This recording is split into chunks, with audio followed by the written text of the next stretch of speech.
இப்போ லேட்டஸ்ட்டாக வந்திருக்கிறது தான் இந்த இன்ஃப்ளூயன்சர்ஸை பயன்படுத்தி நடக்கக்கூடிய மோசடி. 5000 கட்டினா 5000 கிடைக்கும், நான் 10,000 கட்டி 30,000 எடுத்துட்டேன் அப்படின்னு சொல்லி இதை விளம்பரப்படுத்துறதுக்காக நான் பணம் வாங்கியிருக்கேனா அப்படின்னா எவ்வளோ வாங்கியிருக்கேன், இல்லை நான் ஒரு ட்ரிப்பு போகிறேன்னா எந்த ட்ரிப்பு போகிறேன், எங்கே போகிறேன், எத்தனை நாள் போகிறேன், கட்டுப்பாடுகளை வந்து பிரீச் பண்ணிட்டே இருக்காங்கன்னு வச்சுக்கோங்களேன், 50 லட்சம் ரூபா வரைக்கும் அபராதம் விதிப்போம் அப்படின்னு சொன்னாங்க. நீங்கள் எந்த ப்ராடக்டை பற்றி பேசி மிஸ்லீட் பண்ணுறீங்களோ அந்த ப்ராடக்ட்டுக்கு மட்டுமில்லை, எந்த ப்ராடக்டையும் நீங்கள் விளம்பரப்படுத்த முடியாது.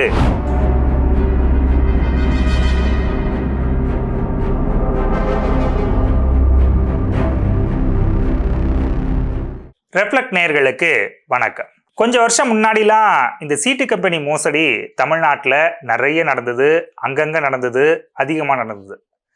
அதுக்கப்புறம் இப்போ டிஜிட்டல் யுகத்தில் ஆன்லைன் மோசடி தான் அதிகமாகுது. அந்த மோசடியோடைய வகை மாறிக்கிட்டே இருக்க ஒழிய அந்த ஃப்ராடு பண்ணுறது தொடர்ந்துக்கிட்டே தான் இருக்குது. அதுக்கு என்ன காரணமாக சொல்கிறாங்க அப்படின்னா மக்களுடைய அதிக ஆசை தான், பேராசை அப்படின்னு சொல்கிறாங்க. அதாவது கொஞ்சமாக முதலீடு பண்ணி நிறைய சம்பாதிக்கணும் அப்படிங்கிற எண்ணம் தான் இதுக்கெல்லாம் காரணம் அப்படின்னு சொல்கிறாங்க.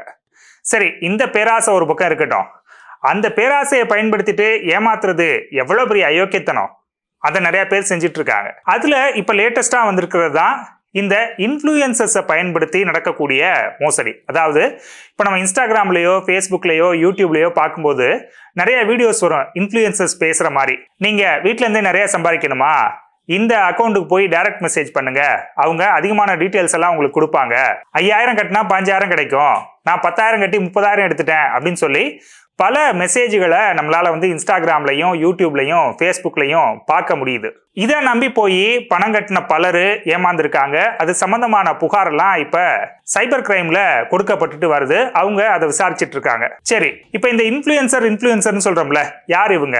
இப்போ நமக்கே தெரியும், கடந்த 10 ஆண்டுகளில் தான் சோஷியல் மீடியா இவ்வளோ பெரிய ஒரு பூம் ஆயிருக்கு. ஆரம்ப காலத்தில் நம்ம எத்தனை பேர் ஃபேஸ்புக் அக்கௌண்ட் வச்சிருந்தோம், இன்ஸ்டாகிராமில் இருந்தோம், வாட்ஸ்அப்பை யூஸ் பண்ணோன்னு கேட்டால் கண்டிப்பாக நிறையா பேர் இல்லை அப்படின்னு தான் சொல்லியிருப்பாங்க. அதனுடைய வளர்ச்சி அதிகமாக அதே போல் ஆண்ட்ராய்டு ஃபோன்களுடைய வளர்ச்சி அதிகமாக தான் இந்த சோஷியல் மீடியா வந்து நம்ம நிறையா யூஸ் பண்ணிட்டு இருக்கிறோம். அந்த மாதிரி ஆரம்ப காலகட்டத்திலே இந்த சோஷியல் மீடியாவுக்குள்ளே வந்து அதில் நிறையா போஸ்ட்டை போட்டு பிரபலமானவங்க இப்போ நிறைய ஃபாலோவர்ஸ் வச்சுருப்பாங்க. அப்படி இல்லாமல் சில பேர் வந்து குறுகிய காலத்துக்குள்ளே வந்து அதிக ஃபாலோவர்ஸை வச்சு டெவலப் ஆகிருப்பாங்க. இந்த மாதிரி அதிக ஃபாலோவர்ஸ் இருக்கவங்கள வச்சு விளம்பர கம்பெனிகள் தங்களுடைய ப்ராடக்டை விளம்பரம் பண்ணுவாங்க. அவங்கள தான் இன்ஃப்ளூயன்சர் அப்படின்னு சொல்கிறாங்க. இந்த இன்ஃப்ளூயன்சரை 4 விதமாக பிரிக்கிறாங்க. நானோ இன்ஃப்ளூயன்சர், இவங்க யாருன்னா 10,000க்கு கீழே ஃபாலோவர்ஸ் வச்சுருக்கிறவங்க.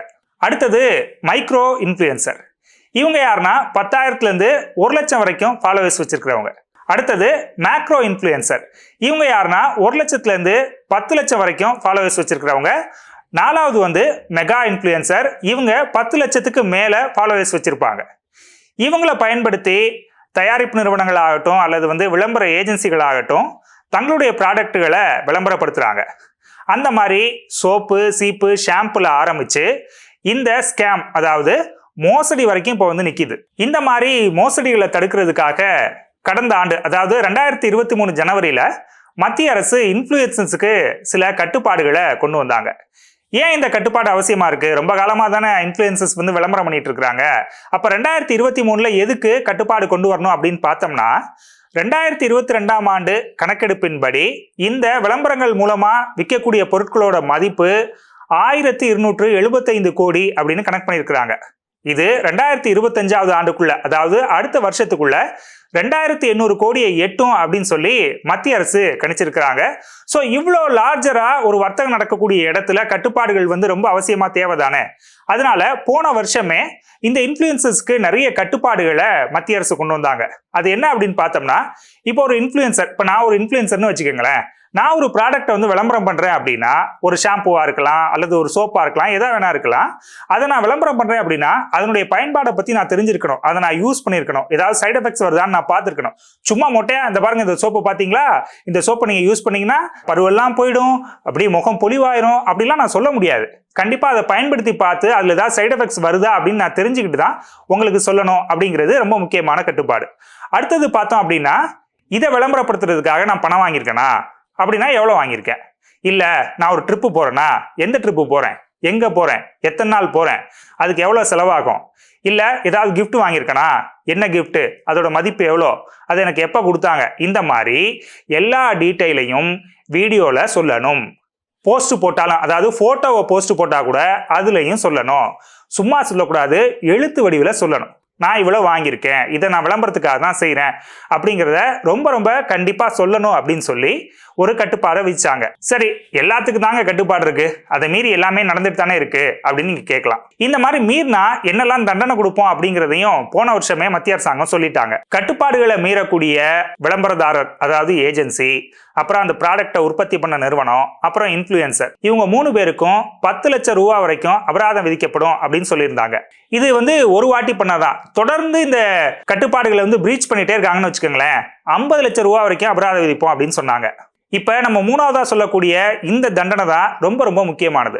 விளம்பரம் பார்வையாளரை அல்லது பயனாளரை தவறா வழி நடத்துற வகையில இருந்துச்சுன்னு வச்சுங்க, அதாவது மிஸ்லீட்.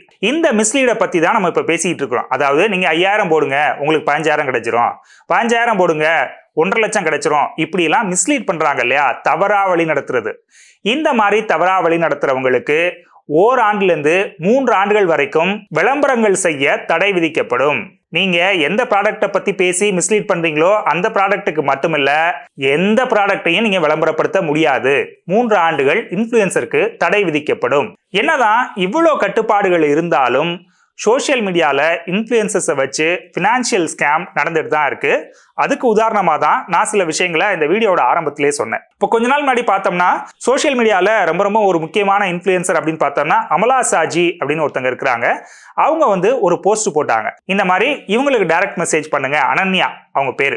இந்த அனன்யாவுக்கு டைரக்ட் மெசேஜ் பண்ணுங்க, நான் 5,000 ரூபா உங்கள்கிட்ட இன்வெஸ்ட் பண்ணேன், எனக்கு 15,000 ரூபா கிடைச்சது, வீட்டில இருந்தே நீங்க நல்ல வருமானம் சம்பாதிக்கலாம் அப்படின்னு சொல்லியிருந்தாங்க.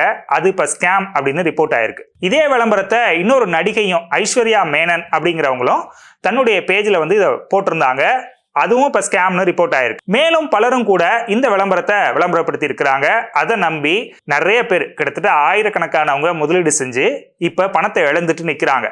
ஸோ பணத்துக்காக மட்டும் நம்ம ஒரு ப்ராடக்டை விளம்பரப்படுத்துறது எந்த வகையிலையும் சரியில்லை. அது சோசியல் மீடியாவாக இருந்தாலும் சரி, டிவியா இருந்தாலும் சரி, ரேடியோவா இருந்தாலும் சரி, பேப்பரா இருந்தாலும் சரி, இல்ல பிளக்ஸ், ஹோர்டிங் எதா இருந்தாலும் சரி, பணத்துக்காக மட்டுமே நாம விளம்பரப்படுத்த கூடாது.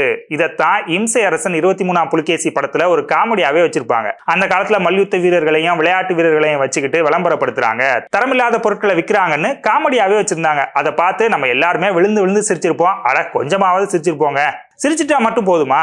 யோசிக்க வேண்டாமா? இத்தனை வருஷம் கழிச்சும் இது வேற வேற வகையில நடந்துட்டு தானே இருக்கு. அதனால இன்ஃப்ளூயன்சர்ஸ் பணத்தை மட்டும் பார்க்காதீங்க.